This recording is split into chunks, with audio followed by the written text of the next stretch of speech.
Hi all. This is the spring newsletter entitled Springtime Follies for Seekers and Mystics. Quote, "Not my circus, not my monkeys," unquote. It starts by offering a quote from Nostradamus. 1503 to 1566 are his dates. Quote, "The expansion, i.e. projection, and the contraction, i.e. dissolution of the universe are called Leela, the divine sport in Hindu scriptures. In this divine play, the one becomes many, and the many return into the one in endless rhythmic fashion," unquote. Dear one, happy spring forward. March is the most astrologically significant month of 2023. Consequently, if we're especially mindful of how this month's major transits will be affecting us, we can make the best use of these potentially auspicious but also intensely challenging energies for the greatest benefit.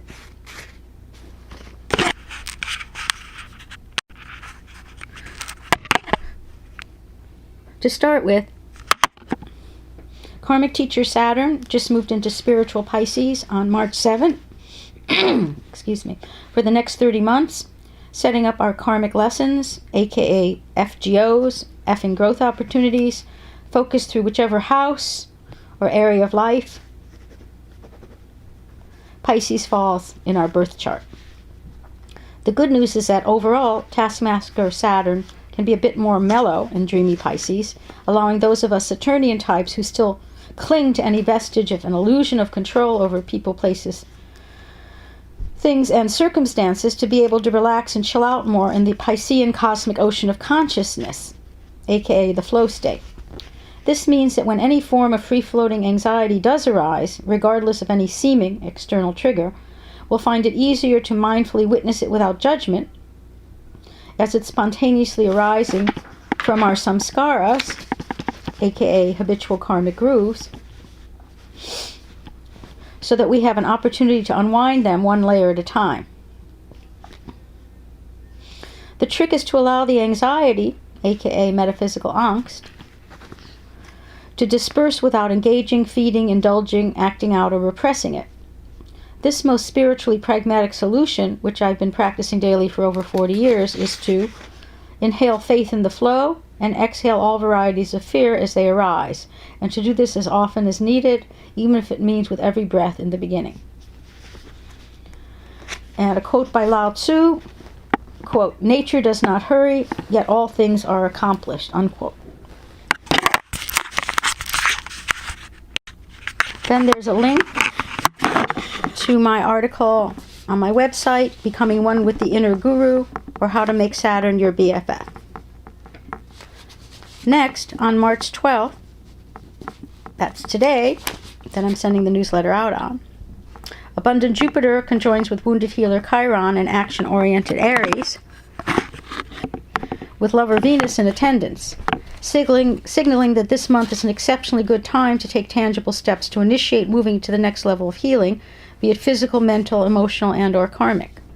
As with beneficent Jupiter working synergistically to heal what ails us, this energy will be permeating our beings all month, signifying that encouraging results could well occur so suddenly as to appear positively miraculous. Last but certainly not least, on March 25th, an exceptionally big deal is commencing. Transformer Pluto is giving us a foretaste of what is to come over the next 2 decades, with this 3-month transit into idealistic, innovative, and humanity-loving Aquarius. After that, he retrogrades back into the last 2 degrees of Capricorn before fully moving into Aquarius in November 2024. For more, there's a link to owning our inner Pluto before it eats us for lunch. The last time Pluto was in revolutionary, freedom-loving, and altruistic Aquarius was in 1797. And there were some revolutions on the planet going on at that time, like in France. But since Pluto wasn't even discovered until 1930, this is the first time in human history that we have the opportunity to consciously work with these energies, as they will certainly be working on all of us. This is a game changer for all life on Earth as we now know it. Watch for signs and signals of what is to come on the world stage during this preview of our global coming attractions. For while disasters will continue to lead the news cycles, it's what sells, we may feel our hearts opening wider than ever before with empathy and compassion for those suffering from these events, with a visceral inner knowing that, quote, there, but for the grace of the goddess and the lords of karma go I, unquote. On an even deeper personal level, Pluto helps us grow through cycles of death and rebirth, and since Uranus ruling Aquarius governs our higher minds, this transit indicates that we're in for a total upgrade of our inner operating systems. This includes the falling away of attachments to stagnant ruts of identity, as well as chronic mental and emotional patterns which no longer serve our evolution. Keep in mind that Plutonian energies can be quite ruthless, akin to how a rose bush might feel as it's getting pruned to allow for new growth under optimal conditions. This is especially so for those of us going through major life-changing Plutonian transits. Pluto transits during the period when Pluto will, once again as in 2022, conjunct then retrograde over the degree of 28 Capricorn in 2023 again. This is the 4th and 5th pass, and then travel to 3 degrees Aquarius by 2025. Therefore, if you have planets or angles at these degrees or aspects to them, you're already experiencing some, if not all, parts of your old personality on the ego levels falling away, or becoming so translucent that something much lighter and fresher on a more timeless soul level, or beyond, can shine through. Because Pluto transits take a minimum of 2 years, it can feel as if, quote, when one door closes, another opens, but it's drafty in the hallway, unquote. I like to think of this hallway as an elevator of consciousness taking us up to a brand new portal which will open at the perfect time in the flow to a relationship with all of life at a higher level. Yay. One of the best ways to work with these transformational energies is to cultivate a new point of view about the Earth game and how we play our roles in it.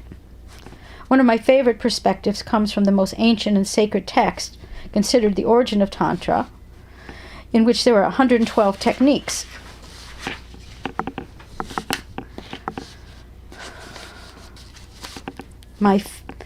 One of my favorites of the 112 techniques is number 58. Quote, this so-called universe appears as a juggling, a picture show. To be happy, look upon it so, unquote. To see a list of all 112 techniques as well as several books with discourses on them, there's a link to my spiritual practices reading list. These meditations and practices of Tantra were born, legend has it, out of a conversation between two lovers, Shiva and his consort Devi, some 5,000 years ago. Shiva and Devi, entwined in a lover's embrace, were discussing the mysteries of the universe. Shiva, inspired by his lover's intense desire to know the meaning of existence, composed 112 sutras that were designed to give her the direct experience of how the universe came into being through a direct experience in her body. When I discovered these practices over 35 years ago, especially seeing the world as a juggling show, aka Circus, I knew I had found one of my true spiritual paths along with Taoism, as it exactly aligned with my earliest visions of the workings of the universe as they appeared to me in my memory. Starting at age 4, I became obsessed with drawing cartoons daily, as this is how I saw the universe, as a giant cartoon in perpetual motion. Then in my mid-20s, with a little boost from marijuana, my vision of the cosmos became more elaborate, as I saw it as a gigantic movie projector with an inexhaustible array of reels of live film clips running through it for the divine's entertainment as well as my own. For the last 20 years or so, one of my favorite visions has been seeing all souls as infinitely spinning wheels of light, going round and round like an enormous amusement park ride in the game of Leela, cosmic or divine play. There's a link to my philosophy called Leela there.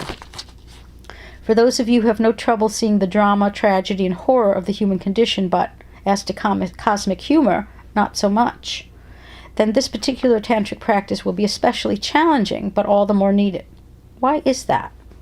Because we're here as souls incarnate through cycles of karmic development to ultimately play out all roles possible within the human condition, as we open our hearts so expansively that we get to experience the fullest range of the human emotional repertoire, including laughter at the wonder and absurdity of it all. The reason laughter is so good for the soul is because hilarity, mirth, and glee out of the whole range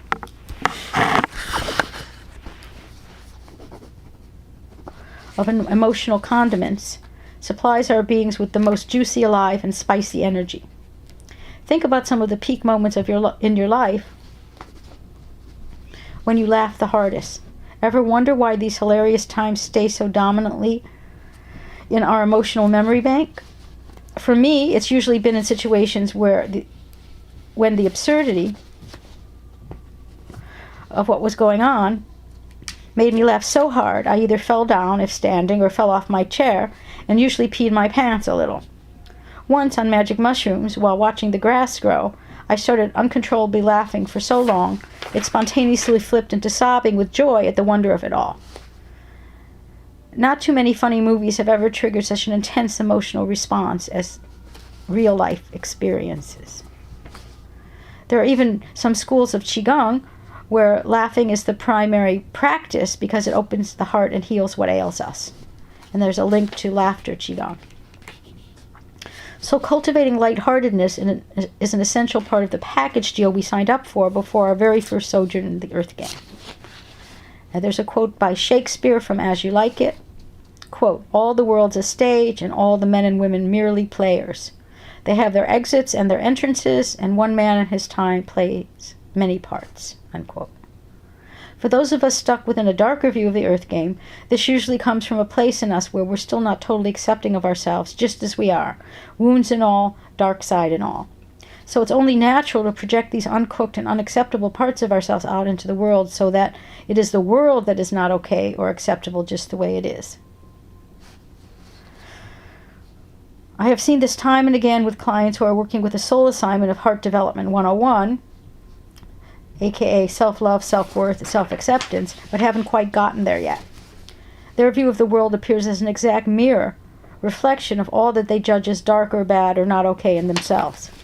Many times, this dark worldview is amplified by unresolved karmic PTSD from being attacked or wounded by external forces, which, if not healed by doing inner work, can feel like a legitimate reaction to what has been experienced. But for there to be full resolution, a higher level of skillful means is needed to dissolve all the trauma that is blocking a lighter and brighter worldview going forward. Taken either further, this projection outward of the uncooked parts of ourselves can go into a worldview where we need to protect ourselves from life before it devours or destroys us. Then, by default, especially if we have porous boundaries, we allow this devouring energy to take us over and permeate down to the cellular levels, somatizing into many diseases such as autoimmune disorders and cancer. Also, choosing safety first, which is the biggest illusion in this ephemeral plane, leads to stagnation, which is the opposite direction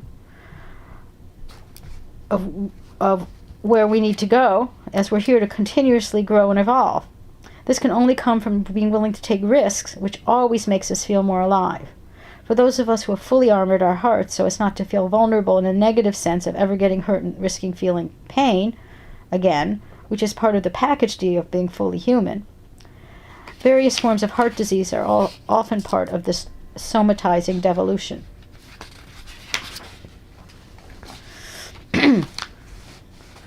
When Marpa, the great Tibetan meditation master and teacher of Milarepa, lost his son, he wept bitterly.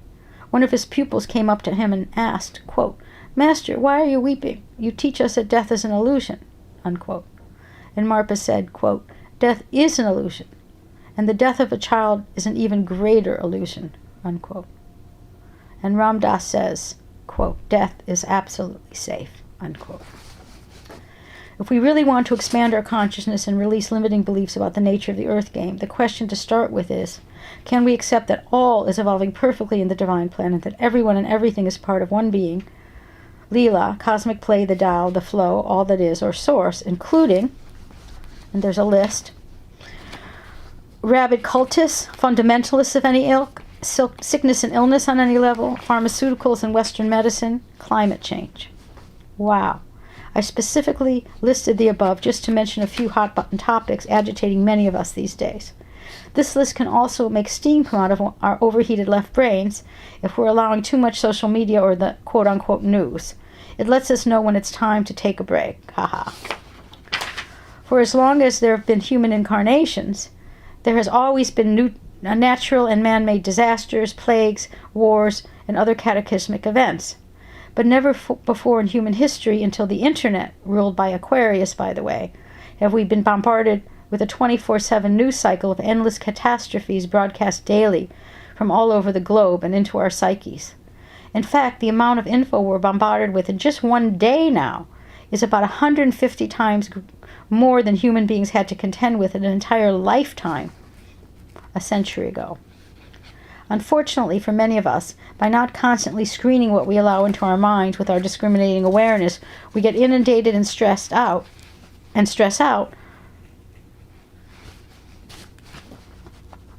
rather than watching the show with equanimity. For tools to cope with feeling too porous and sponge-like mentally, emotionally, and psychically, and to learn how to maintain peace in your inner kingdom, there's a link to my psychic empowerment practices, which includes 2 Taoist practice MP3s. Because we're not equipped to handle this level of bombardment from the little self-ego personality level, we'll never be able to be truly happy and fully enjoy the earth game unless we raise our perspective to the witness soul level. From there, we can embrace it all, from horror to delight, as a play, a picture show in which we're simultaneously participating by playing our roles, while viewing it all without judgment or aversion, but always with an open-hearted compassion for self and others. And it's from this place that samsara, Maya, illusion, or 3D, and nirvana, heaven, paradise, become one, and the entire world becomes our bliss body. For those of us who remember our past lives, especially those of great suffering, it helps to keep this memory green. Then we can let go of any survivor's guilt and just be grateful that some of our karmic dues have already been paid in full by expanding our range via lives of extreme hardship. The karmic purpose of these experiences is to crack our hearts open as nothing lesser could, with compassion for human suffering. Then we can enjoy the fullest range of the earth game even more and be a channel of joy out into the world in the ripple effect. Most of us find at least parts of the above hot button list hard to embrace as part of the Tao, and therein lies our inner work to help us cultivate a higher perspective from the level of absolute truth. But since we all do live in 3D, a plane of relative truth, it is unrealistic to dwell solely in the realm of the absolute, unless we are fully enlightened beings with no return to lesser states. And how many of us can say that? In fact, any spiritual philosophy or teaching that propounds a perspective of reality with no polarities, contradictions, or paradoxes is not of this earth as it is now.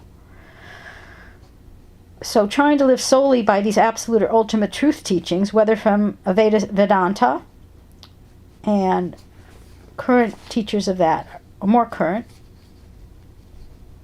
are Krishnamurti, Adyashanti, Eckhart Tolle, etc., or Christian Science, more recently Course in Miracles, is unsustainable as a way of life.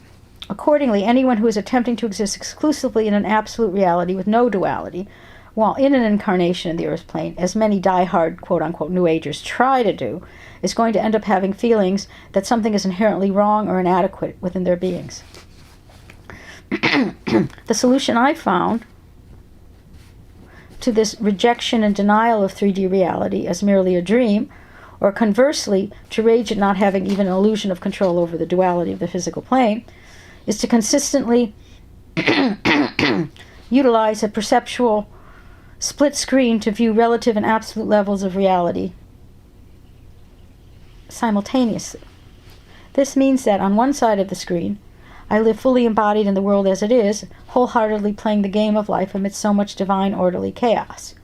I still have my preferences on the individual personality level, what's left of it, and act on these preferences as desired. On the other side of the split screen, I'm holding the vision of the absolute reality in which we're all one being with billions of faces and everything is part of the Tao, with no exceptions. Thus, the panoramic view from the witnessing perspective of the mystic becomes, quote, "It is all our circus and all our monkeys, and what an entertaining show of pure aliveness it is."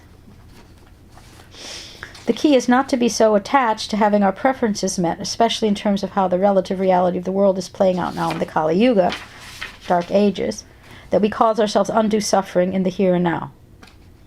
I still view the earth game as an infinite perpetual motion machine, in which souls incarnate to learn how to grow into co-creators with all that is, while healing their karma. And without doubt, the physical plane is definitely the best show in the universe in this regard. If you're ready to begin to appreciate life just the way it is, then it's time to consciously choose to fully enjoy playing your parts in the bigger picture drama of the entire universe, rather than getting overly identified and hooked into the spectacle of the current tragicomedy being enacted in this relative plane, because what's the point of that? Unless you're still consciously attached to suffering as your karmic red of identity, meaning, who would you be without so much unhappiness? In Ram Dass's words, quote, "The basic rule is to be here now. The rule is to start from exactly where we are at this moment. The rule is to be able to say about oneself and the universe, with all of its horror, with all of its beauty, with all of its imperfections, Kali and all her manifestations, it is all right. It is all right. It is all okay." To fully enjoy the earth game and all its wonders and sorrows, it helps if we can also incorporate the perspective from the void, also known as the eighth body of consciousness in Taoism, or from the Buddhist concept of emptiness as the ground of being. In Tantra, this translates into embracing the ambivalence of existence and non-existence, sparkling through each moment. All dimensions or planes of consciousness, aka form, arise and fall away spontaneously and infinitely in every moment out of formlessness. This is called non-duality, or the one taste in many Buddhist teachings. From here, we can view everything that happens in 3D as a plus, meaning pure aliveness and adventures in learning how to be co-creators. On a personal note, my most recent good news is that for the vast majority of this past winter, at least in New York City, where I live in an East Village garden apartment, I've been sunbathing in my backyard throughout January and February. The bad news is that, given that this is the first winter in recorded history that I had to watch out for sunburn, the cause is most likely global warming. The good news is that I no longer have any habitual longing to get out of town by February and travel south to soak up some rays. The not-so-good news is that over the last decade or so, the majority of dream destinations on my bucket list have kicked the bucket decidedly sooner than is in the cards for me as yet. This is due to global warming, destroying reefs, as most places on my list involve snorkeling, as well as the ongoing destruction of any peace and quiet in nature caused by being overrun by marauding tourists, another contributing factor in climate change. The best news is that, most of the time, I'm at peace, content with life as it is, and that my old craving for travel to feed my hungry ghost for more, different, or better appears to have fallen away, with the quote-unquote encouragement of internal and external circumstances. My daily morning sitting practice has reached the point where almost instantaneously my monkey mind dissolves into a place of emptiness and equanimity, from which pleasure, joy, and bliss spontaneously arise in the flow. This does it for me like never before. And hey, it only took 70 years.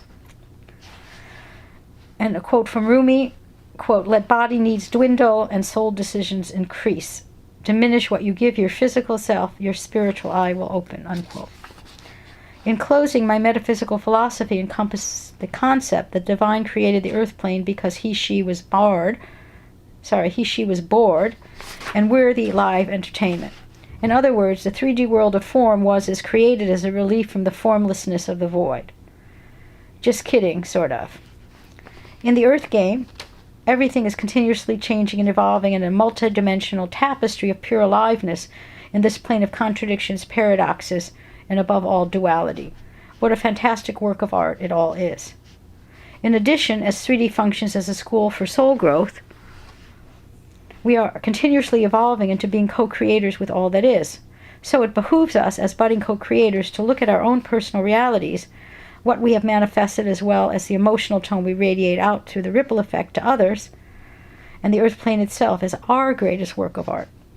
As part of our higher mind reboot upgrade, it's time to look at what we've been co-creating to date in a glass half full kind of way, primarily focusing on high points and lessons learned for sure, and going forward to more consciously choose to take actions in our world that we have a heartfelt soul-level passion for. But please, please, please, if you think that only changing the world will truly make you happy, remember that, quote, "This so-called universe appears as a picture show. To be happy, look upon it so," unquote. This teaching from 5,000 years ago is the only one of the 112 practices that basically says, if you do this, you will be happy. May perhaps be even more relevant now. For if we focus on upgrading our operating systems and doing our inner work first to be truly okay with who we are, this transformation will, without fail, help us see that maybe the world doesn't need to be overhauled quite so much as we thought for us to be happy campers in our sojourns here. Lights, camera, action, ha-cha-cha. Signing off, Joan. 2 quotes to end from Alan Watts. First, quote, an old aphorism from India says, what is beyond is that which is also here. And yet you must not take this for a kind of blasé boredom or a tiring of adventure. It is instead the startling recognition that in the place where we are now, we have already arrived. This is it. What we are seeking is, if we are not totally blind, already here, unquote. And my favorite from Ram Dass that I couldn't resist putting in closing, quote, if we come back into form from having merged with God, what the Buddhists call nirvana, we are in the world but not of it. We play the cosmic sport. We fill the forms, though there is no one home. It is just more Leela, the dance of God, unquote. Enjoy all. Bye for now.